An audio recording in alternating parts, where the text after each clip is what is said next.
Nós vamos continuar, né, em cima do tema desse mês, aprendendo a andar por fé. Está terminando, gente. Quinta-feira termina, né?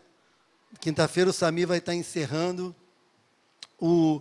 esse tema do mês de fevereiro. E aprender a andar por fé sempre é importante. Tem que ser todos os dias, tem que ser sempre.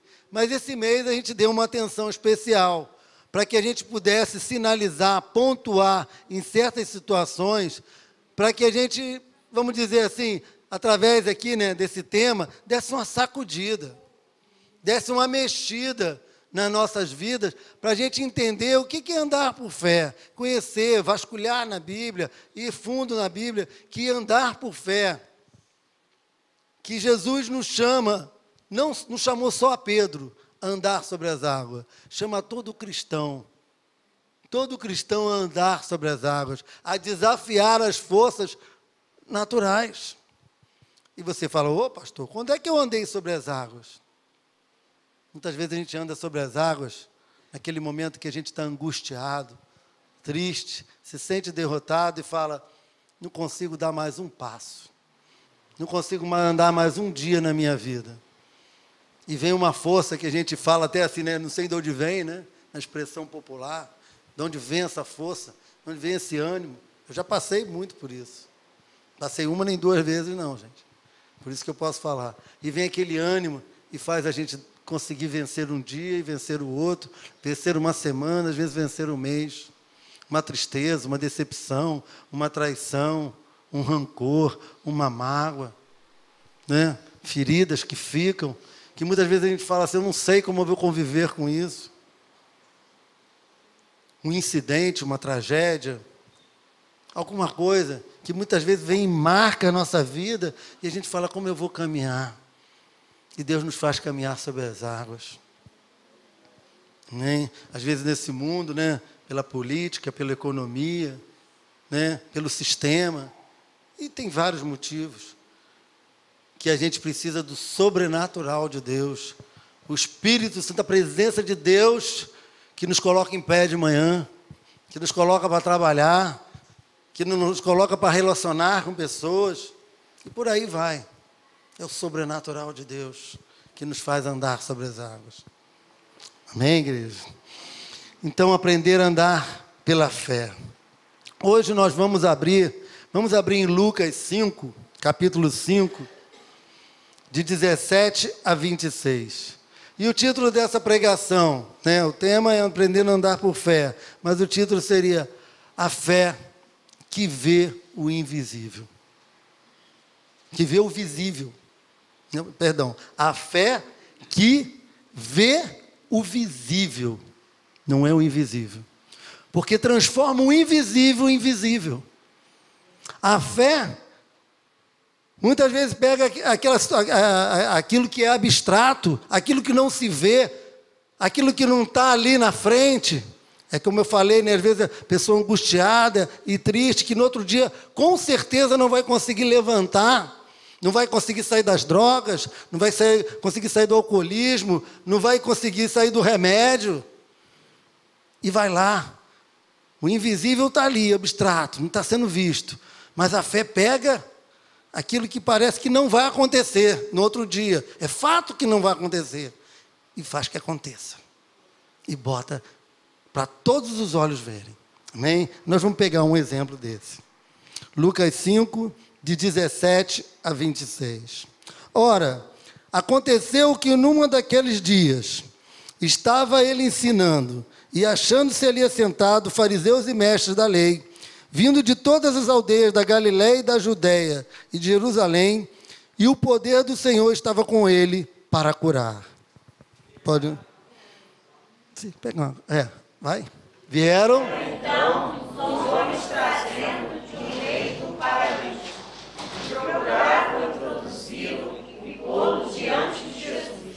E não achando por onde introduzi-lo, por causa da multidão, subindo ao eirado, o desceram no leito, por entre os ladrilhos, para o meio diante dele. Vendo-lhes a fé, Jesus disse ao paralítico: Homem, estão perdoados os teus pecados. E os os escribas e fariseus arrazoavam, dizendo: quem é este que diz blasfêmias? Quem pode perdoar pecados senão Deus? Jesus, porém, conhecendo-lhes os pensamentos, disse: que arrazoais em vossos corações? Qual é mais fácil dizer: estão perdoados os teus pecados, ou levanta-te e anda? Mas para que saibais que o Filho do Homem tem sobre a terra autoridade para perdoar pecados, disse seu paralítico: eu te ordeno, levanta-te, toma o teu leito e vai para casa. Imediatamente se levantou diante deles e, tomando o leito em que permanecera deitado, voltou para casa, glorificando a Deus. Todos ficaram atônitos, davam glórias a Deus e, possuídos de temor, diziam: hoje vimos prodígios. Até aqui, amém? Senhor, em nome de Jesus, Pai, que Tu possas estar impactando os nossos corações, impactando as nossas vidas, nos convencendo, sim, Senhor, do pecado, da justiça, do juízo, Senhor. Nos convencendo, Senhor, do Teu amor, nos convencendo, Senhor, da Tua verdade, na Tua palavra, Senhor. Oh, Pai, queremos conhecer mais de Ti, queremos conhecer, Senhor, o Teu mover, Senhor, a Tua atuação no dia a dia, Pai, nas nossas vidas. Queremos perceber e valorizar isso, Pai. E que hoje, Senhor, Tu venha e divida alma e espírito, Senhor. Tu divida, Senhor, alma e espírito, Senhor, nos nossos corações, Senhor, com a Tua palavra. E encontre, Senhor, um coração sedento, Senhor, de Ti. Em nome de Jesus. Amém.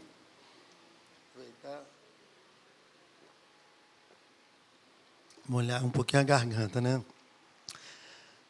Nós estamos parando aqui a cura de um paralítico em Cafarnaum. A cidade de Cafarnaum, ela era um centro comercial e social naquele período para os judeus. É uma cidade que mais Jesus atuou. Era perto do Mar da Galileia ali. Onde mais Jesus atuou, onde mais Jesus saía, voltava, passava, onde Jesus chamou os discípulos, os primeiros discípulos, para o seguirem, foi em Cafarnaum, onde Jesus fez muitos milagres, ensinou muito, ou seja, atuou muito no período do seu ministério.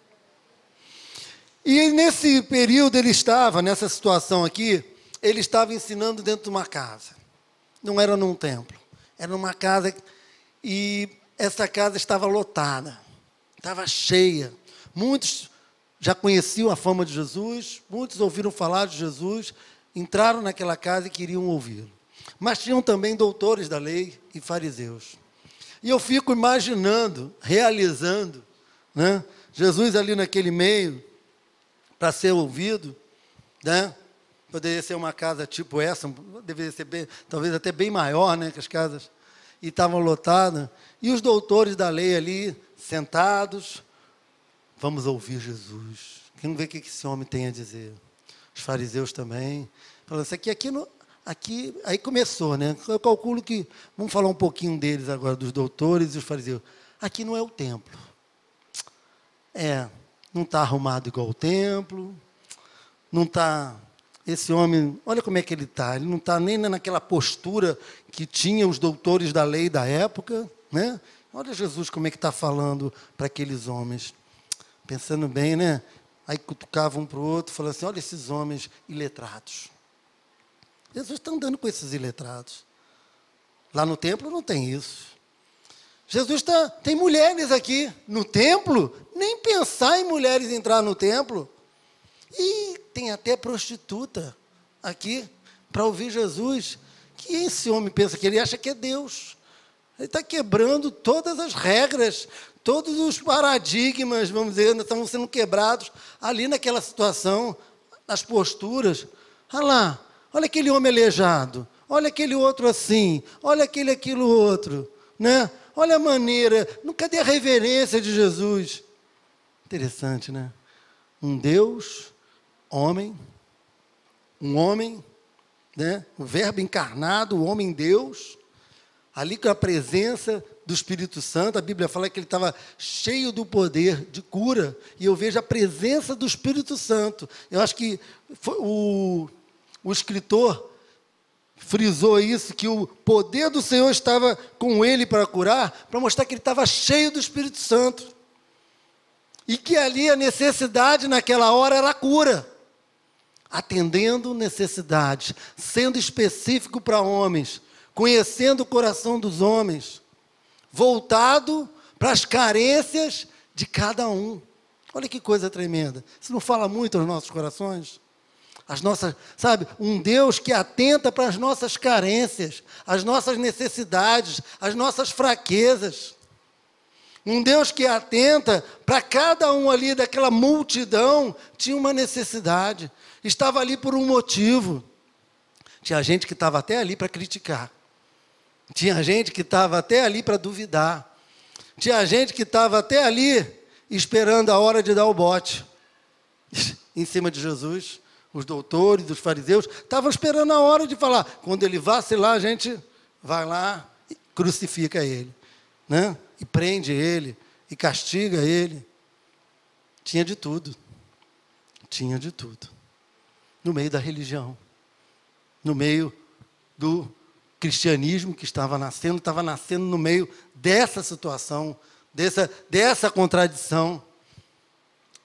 Todas as oposições estavam ali. Mas Jesus, no meio de todas essas oposições, de todas essas dúvidas, todos os questionamentos, ele estava ali para servir. Ele estava ali para atender necessidade. Ele estava ali para ir ao encontro do homem e as suas carências. Olha que coisa tremenda. Estava ensinando cheio da presença do Espírito Santo. E aquela casa cheia nos representa assim, você pensa bem, tinham mais pessoas lá fora, mais pessoas carentes. E para chegar a ele, tinham dificuldade. Tinham dificuldade de se achegar e ter as suas necessidades atendidas. Muitas vezes na nossa caminhada cristã, a gente vê dificuldades na nossa caminhada. A gente vê, né, embates que a gente fala, poxa, eu quero chegar perto de Deus, eu quero que Deus já atenda a minha necessidade, eu quero que Deus venha com providência, e, no entanto, tem uma dificuldade.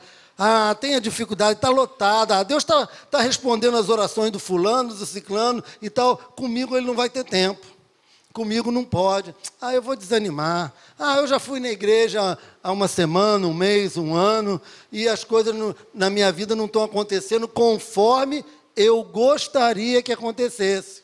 Geralmente a gente fala isso. Eu gostaria que acontecesse. Sempre o eu. Deus não está atendendo a minha necessidade. Deus não está vindo com providência para o meu problema. Eu estou orando tanto tempo por isso, por aquilo, e Deus não faz o que eu quero. Então eu vou embora. Eu vou desistir. Está muito difícil, tem muita gente, né? Tem muito obstáculo. Aprendendo a andar por fé. E alguns homens que estavam ali naquele momento, que eram 4 homens mais um amigo, passaram por isso. E olharam aquela dificuldade, olharam aquela casa cheia, e falaram assim, tem um amigo nosso que está pedindo, está com problema, ele quer ser curado. Mas como ser curado se tem muita gente na frente, tem tanta dificuldade à minha frente? Meu amigo, desiste aí, porque Jesus não vai te atender hoje não, o consultório está lotado, né? A casa está lotada, não dá, não vai ser atendido, vamos embora, deixa para outro dia. Não. Ele falou assim, eles ali devem ter combinado entre eles, nós vamos dar nosso jeito. Você hoje vai atender, nós vamos lá pelo telhado e Jesus vai nos atender. Imagina isso. Imagina a cena, vocês estão realizando a cena, aquela casa cheia, os caras pegando, se movimentando para passar por cima de um telhado, para tentar para abrir o telhado e botar aquele homem e mirar certinho, né? Para cair certinho na presença ali de Jesus. Até isso. Teve que ter toda uma logística, teve que ter toda uma engenharia para poder botar o homem lá certinho. Eles podiam ter esperado, né? Eles podiam ter desanimado. Eles poderiam falar o seguinte, não, nós vamos te dar um remedinho, tu sossega aí um pouquinho e vamos embora. Não, não podia passar. Abre em Efésios 6,16, antes de eu continuar, senão eu passo para um outro ponto e pulo essa parte. Efésios 6,16. Vamos ler junto? Embraçando o escudo da fé. Com o qual podereis apagar todos os dados inflamados do maligno. O que eu quero frisar com essa situação é exatamente isso. Situações que a gente vive no dia a dia e que querem nos fazer parar, nos querem fazer desanimar, nos querem fazer a gente não olhar mais por fé. Sabe, dardos inflamados do maligno, que vem de uma maneira tão sutil, gente, que a gente fala, que isso, que diabo nada, isso é da vida. São conceitos, preconceitos, falsas verdades que se tornam de uma mentira falada tantas vezes, que parece que é verdade, que fazem a nossa cabeça, que fazem a nossa emoção, que nos tiram do prumo, nos tiram daquela caminhada certa, para tentar nos desviar para a direita ou para a esquerda, e que tentam nos desviar de realmente dar um encontro real com o nosso Senhor. Nos tira da visão de crer que o Filho do Homem está lá dentro da casa, pregando o Evangelho, curando, libertando, restaurando, fazendo prodígio, se importando com o homem. Mas, muitas vezes, as dificuldades nos cegam, que a gente está fora da casa, fora dessa verdade, e não enxerga o óbvio, não enxerga a verdade. E a gente se deixa levar, não, Jesus deve estar lá, está falando para aqueles lá, os fariseus. Não, Jesus está falando só para os que estão dentro da casa. Jesus só está fazendo isso por isso. E várias desculpas. E a gente fala, eu sou um pobre coitado, Jesus gosta daqueles que estão lá dentro daquela casa, da gente aqui fora não gosta. E a gente começa, a viajar. Jesus não se importa comigo por causa disso, disso e daquilo. E cada um tem a sua desculpa. Cada um se deixa levar por um motivo diferente. Eu estou angustiado. Se eu estou angustiado é porque Jesus está de mal comigo. Se eu estou triste é porque Jesus não quer me alegrar. Se eu estou alegre aqui nessa vida, nesse mundo, para que eu tenho que me importar com o próximo? Eu estou cuidando bem da minha vida, eu vou resolver a minha vida. Ele que resolva a dele. Eu ser bênção para outra pessoa, eu vou ser só bênção para mim, eu mal dou conta de mim, tem que ser só bênção para mim mesmo. E por aí vai, gente. E por aí vai, dardos inflamados do maligno, que tentam te laçar, te fazer parar, te fazer desanimar, te fazer desviar, de várias formas. Te levam, te conduzem, assim como jogado pelo vento, como uma folha, como diz a palavra, pela folha do vento, para um lado, para o outro. Querendo te tirar do caminho reto que é Jesus. De ouvir a palavra de Deus que liberta, que cura, que restaura, que renova. É a nova onda por aí. Para que eu vou na igreja? Para que eu vou congregar? Para que eu vou lidar com pessoas diferentes, com cabeça diferente? Eu já faço isso no meu trabalho, não vou fazer isso na igreja. Se não enxergar o espiritual, não faz. Se não andar por fé, não faz. Vai parar. Vai se deixar levar pelo esse mundo contemporâneo, que faz a nossa cabeça. No Ocidente se faz a cabeça dos seres humanos de uma forma, no Oriente se faz de outra. E todas estão erradas. Porque quem tem que fazer a nossa cabeça é a verdade, é Jesus Cristo. Amém, igreja? Amém. Ele é o caminho, a verdade e a vida. Hoje eu mesmo estava falando, a gente estava conversando, a palavra de Deus é uma pessoa chamada Jesus Cristo. Jesus Cristo fala, quando ele fala essa frase, o caminho, a verdade e a vida, ele fala, eu sou a verdade, eu sou o caminho. Todas as nossas respostas estão em Jesus Cristo. Não estão em conceitos, não estão em preconceitos, não estão em outras verdades relativas nesse mundo. Jesus é a própria encarnação da verdade. Ele é a verdade. Quando nós estudamos o Evangelho, os 4 Evangelhos, o que os 4 Evangelhos fazem? apontar para Jesus Cristo. O que os 4 evangelhos fazem? Falar da vida de Jesus Cristo. O que os 4 evangelhos fazem? Ensinar sobre a vida de Jesus Cristo. Não é isso? Hoje a gente estava falando da expressão, por que a gente fala pregar o evangelho? Porque o evangelho tem a ver com Jesus que foi pregado na cruz, que foi crucificado na cruz. Tudo que é fora de Jesus é relativo. Tudo que está em Jesus é a verdade. A palavra de Deus diz que Ele é a plenitude. Está lá, em Efésios, a plenitude. Nele temos toda a plenitude, tudo. Amém? Foi revelado, o véu foi rasgado, a presença de Jesus nos leva à verdade. Que verdade é essa? A verdade da vida eterna? Amém? Mas a verdade também de como vivermos, dia após dia, com todas as nossas necessidades, debilidades e carências. A verdade. Por isso que Ele não é só verdade, Ele também é vida. E por que Ele também é vida? Porque Ele é o caminho, ou seja, Ele dá o caminho certinho de como viver, de como você ser feliz, de como você ser realizado. Andar por fé é andar no caminho da realização, em todos os seus aspectos, em todas as áreas da nossa vida. Então você vai ser realizado com profundidade. Deus vai te levar para você não sobreviver nessa vida, não ficar empurrando com a barriga, não dar um jeitinho, mas viver vida com abundância, vida, rios de água viva que fluirão de dentro de nós. Ele não jogou isso aí por acaso, não. Isso é uma realidade. Amém, igreja? Agiram, e uma fé que age, uma fé que não desanima. Ah, gente, eu fico triste, fico muito triste.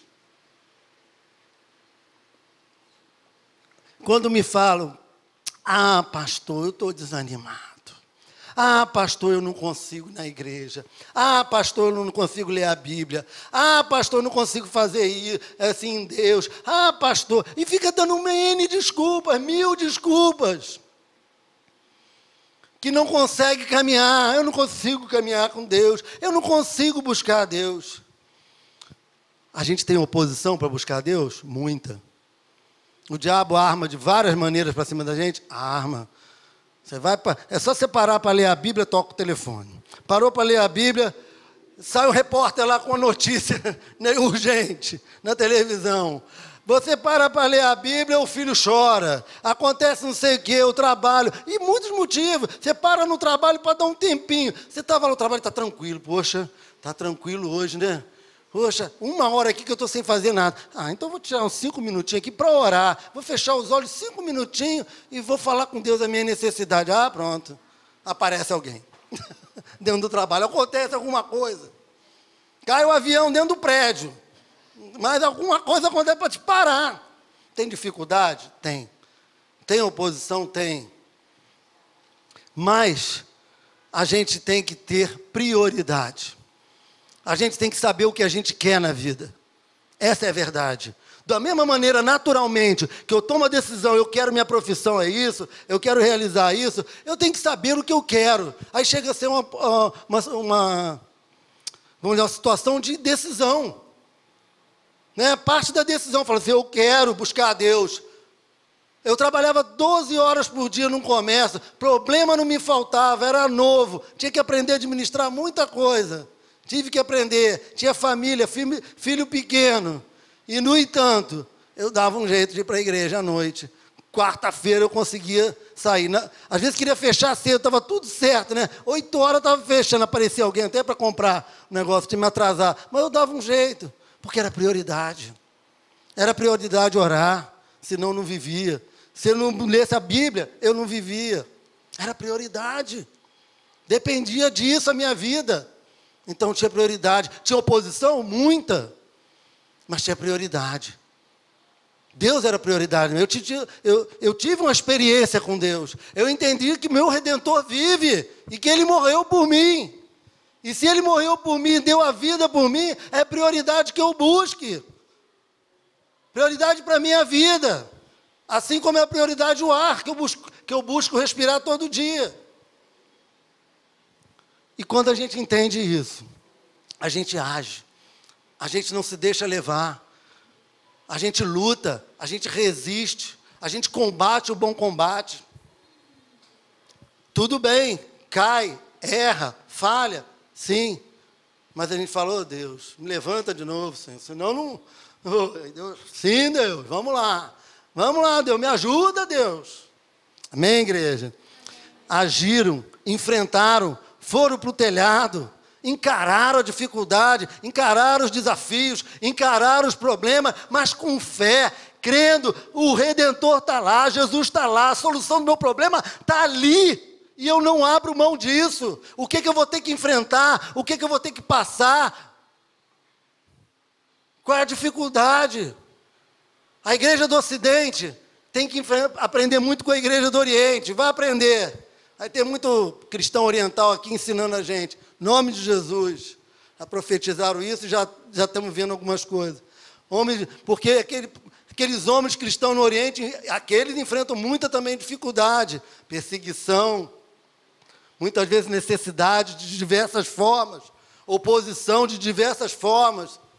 Outro dia eu fiquei sabendo uma situação num país que, para reunirem, eles tinham que ir numa lanchonete.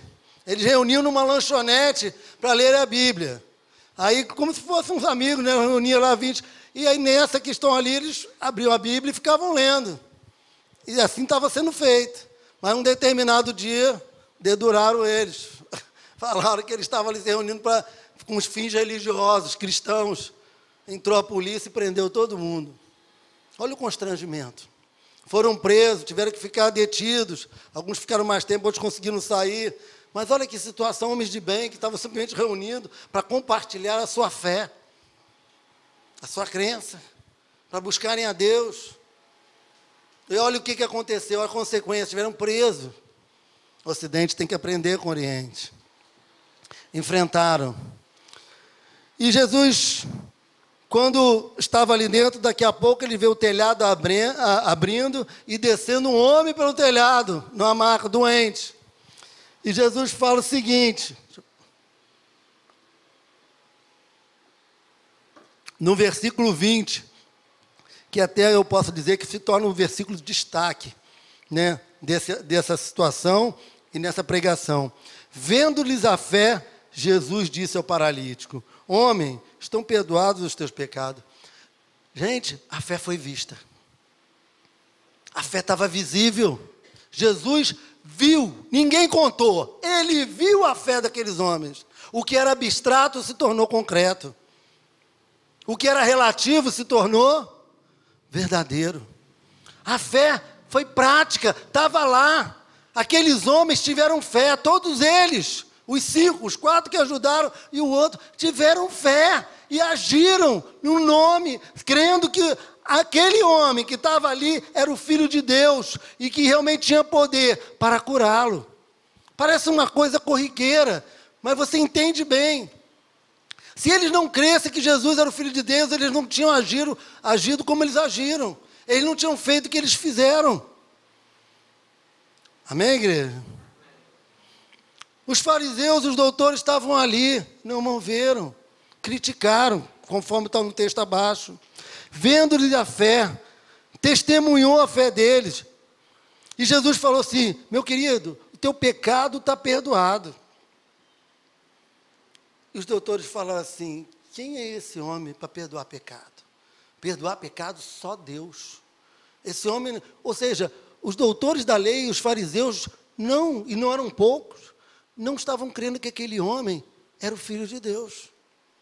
E aqueles homens simples, iletrados, muitas vezes analfabetos, homens do povo, simples, lutadores da vida, aí, né, que estavam lutando para sobreviver na vida, creram que aquele homem era realmente o Filho de Deus.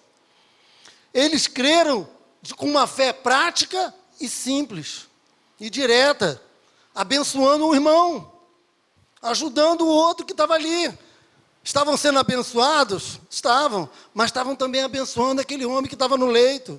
Participaram daquela ação. Aí a igreja ali, a gente pode dizer que aquilo ali é a igreja. 5 homens era a igreja, atuando juntas, abençoando juntas, dando testemunho juntas, uma fé junta que era visível. Aí a gente fala de igreja. A igreja, quando está junta, unida, na fé e na prática, ela dá testemunho. A igreja, quando está junta, realmente na simplicidade, olhando para o seu autor e consumador da sua fé, ela dá testemunho. Não tem como ficar escondida. Pode ser uma igreja com 5, pode ser uma igreja com 5.000. Não interessa, mas se estiverem juntas na visão de uma fé simples e prática, crendo no Filho de Deus, vai impactar. Essa é a visão da usina, né? Essa é usando a visão que o pastor quer, que todos estejam juntos, que nós sejamos realmente um em Cristo Jesus, para darmos testemunho do que Deus está fazendo. Seja da cura de um espirro, né? De uma gripe, o aleijado andar, há outros milagres acontecer, N milagres que podem acontecer de cura, né? De transformações de vida, de restaurações de vidas, de encontros de Deus com o seu Criador, na fé em Cristo Jesus, seja qual for o milagre, né? A milagre de chorar junto, de estar junto, de conviver, isso hoje é um milagre. Milagre, conviver, já está virando um milagre de primeira linha, conviver uns com os outros, estar junto. Eles creram, criaram um ambiente de fé. Os doutores e fariseus ficaram incrédulos, ficaram superficiais. 1 João 5,4. Fala, vamos ler junto, por favor? Tudo que vence Deus vence o mundo.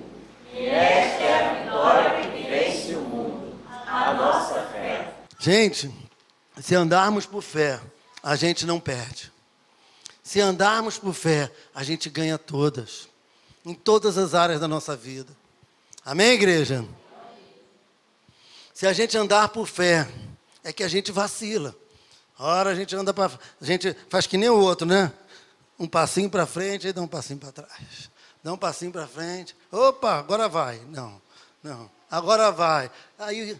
Aí conquista muito pouco. Realiza muito pouco. Hoje eu estava falando de manhã que muitas vezes a semente que é plantada em nós, que a semente é boa. A semente é a palavra de Deus. Ela, é de primeira linha. Mas muitas vezes a terra não é boa.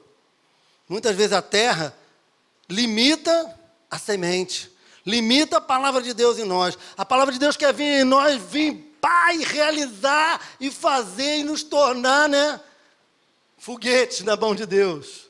Para realizar coisas grandes e tremendas nas nossas vidas, na vida da nossa família e na vida dos vizinhos e outras pessoas, e até ser missionários, como teve os missionários aqui, né? Os jovens que saíram da Holanda, que entregaram sua vida para Deus e estão aí rodando. Já foram para o Afeganistão, Irã, África, vieram para o Brasil, estão aí testemunhando. Estão deixando que a semente frutifique a 100 por 1. E Deus honra eles, cada um dentro do seu chamado.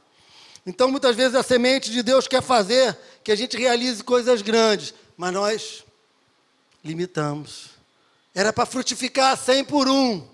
E a gente fala, não, tá bom 3. 3 frutinhos está bom demais. Eu sou uma macieira, dei 3 maçãs, está muito bom. Dei uma florzinha, chega, acabou. Deus, chega, Deus, acabou. Você já usou muito. Às vezes usa, né, frutifica 5, 10 sementinhas, não, já foi bom, tá bom. Em várias áreas. Às vezes Deus quer levar você a ser um profissional, né? Você fala assim, não, eu quero ser um profissional nesse nível. Deus quer te botar aquele profissional de primeira linha, para você ser aquele testemunho, para todo mundo ver. Aí você limita. Às vezes Deus quer levar, né, você ser aquela família que vai ser, aí você limita. Às vezes Deus vai te levar a ser o pai, a mãe, o irmão, o amigo, e a gente pode botar para várias áreas. O estudante, mas a gente limita. A gente, não, Deus, tá bom, o senhor já fez muito, chega. Pouquinho assim, poxa, pensa bem, eu já era assim, já dei uma melhoradinha, Eu brigava 10 vezes por dia. Agora só brigo 3. Tá ótimo. Já melhorei muito. Não, já não... Só estou encrencando 3 vezes por mês. Tá bom. Não, Deus quer que você seja aquela referência. E às vezes a gente limita. O Filho do Homem tem poder para perdoar os pecados. O eu sou, disse Jesus, sou eu, o Pai, o Filho e o Espírito Santo. 1 João 3, 23. Abre para mim, Daniel, por favor. A gente está terminando. Ora, vamos ler junto? Ora,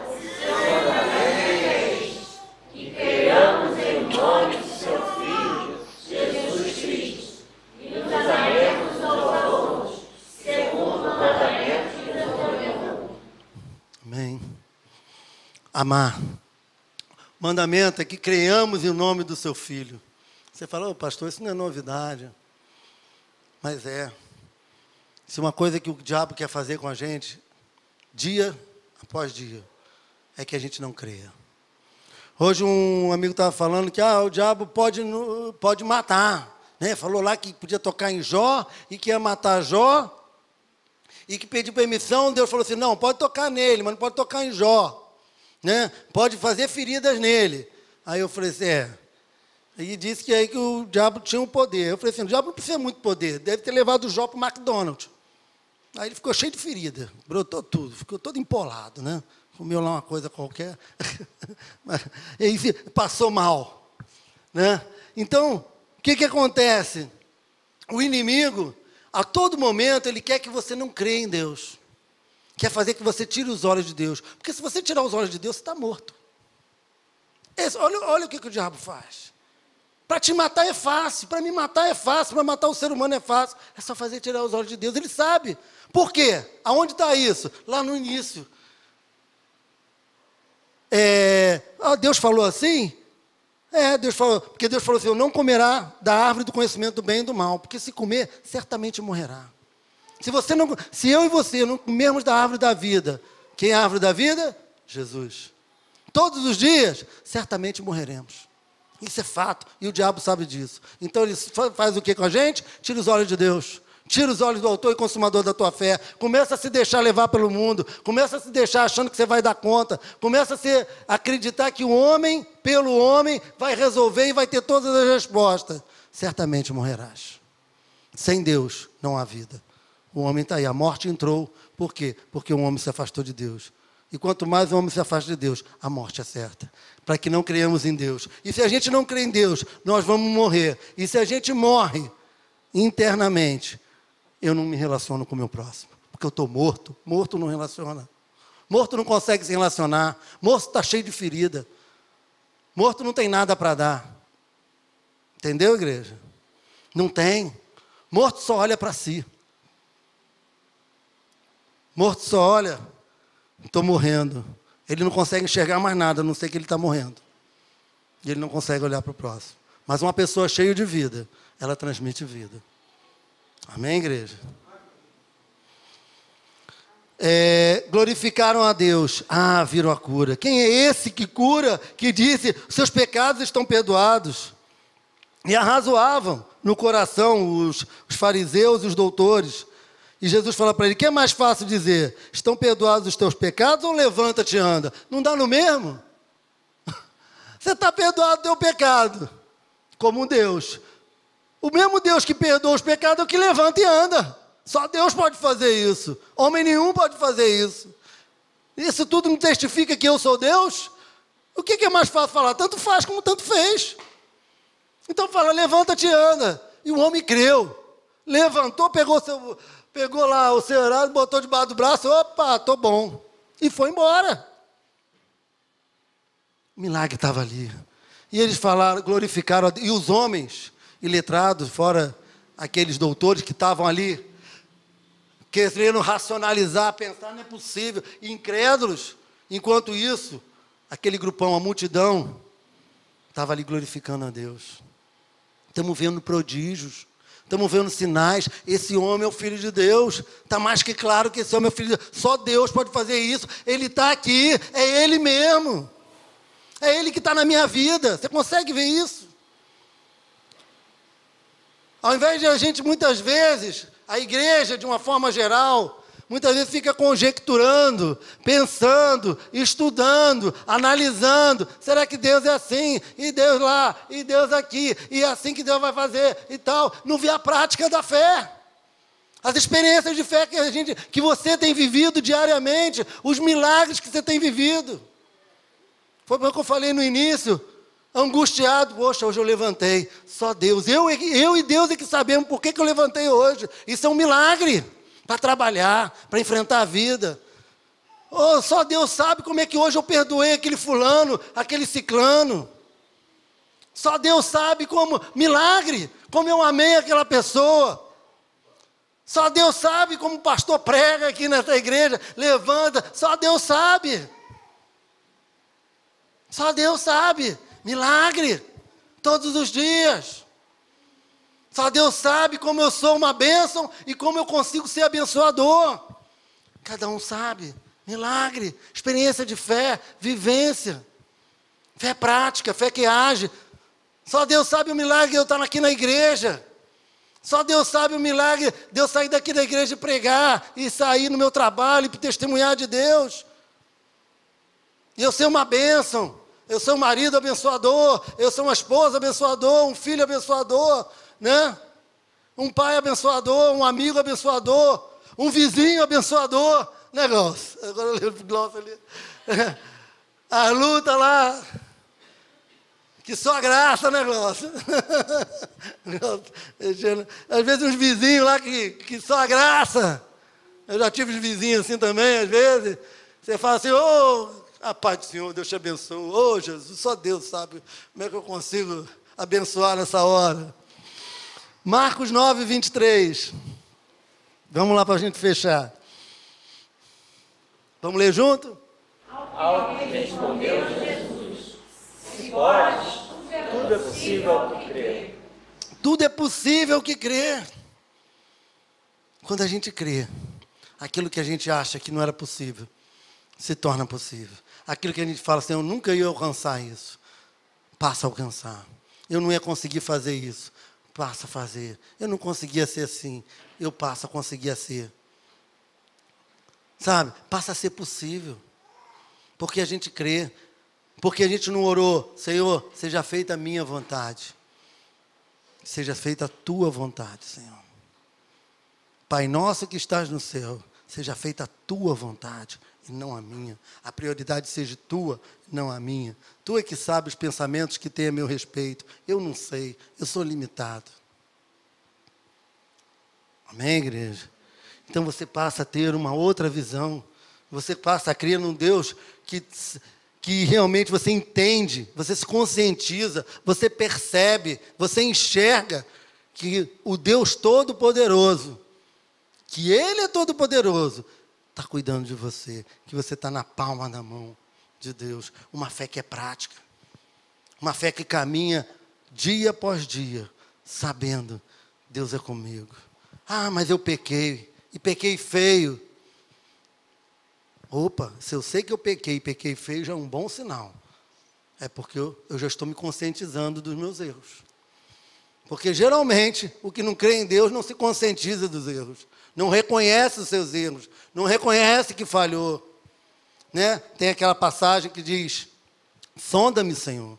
Sonda-me no meu coração e vê se há em mim algum caminho mau. Me ajuda, Senhor. Sonda, eu sei que eu falho. Eu não quero ficar olhando. Os outros falham, eu consigo enxergar que é uma beleza. Mas, Senhor, sonda e me faz enxergar o óbvio, que eu erro, que eu falho, que eu preciso ser consertado, que eu preciso ser transformado. Sonda-me, ó Deus, e me faz uma pessoa melhor. Sonda-me, Deus, e faz um milagre na minha vida e me leva além, não me deixa quem. Amém, igreja? Glória a Deus. Oh, Pai, toma a nossa vida, Senhor. Toma a vida de cada um aqui, Senhor.